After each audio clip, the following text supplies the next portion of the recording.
Hi, I'm Cami. I'm a queer filmmaker based in Toronto, Canada, who has been directing films for more than 20 years.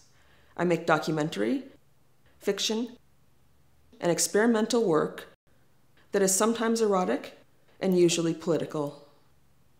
Most often, drawing from my background as a former academic, I try to create films that educate, inform, and inspire us to imagine new possible futures.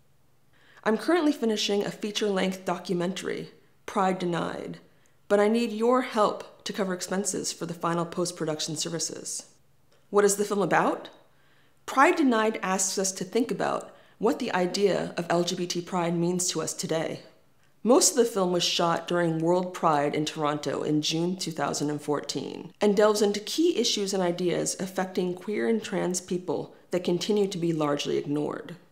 Some of the important topics covered in Pride Denied include healthcare and immigration. It's really hard to have access to healthcare.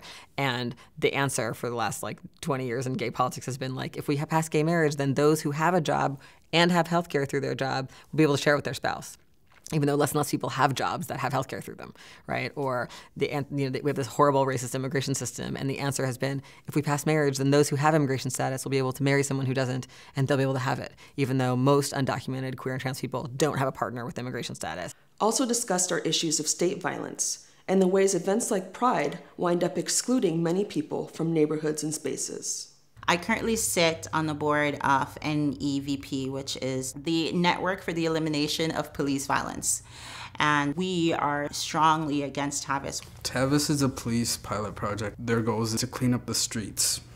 And I put that in quotes, just for World Pride so Toronto can look good. We have some people whose movement in the world is being policed and punished, and other people whose movement in the world is being facilitated. Even the people who are displaced for us to host the Dyke March, who call the park their home on a daily basis, who police have had to pick up in order for us to celebrate and be resistant and radical and all of these sorts of things. But my resistance cannot come at the expense of someone's home in a city where affordable housing does not exist.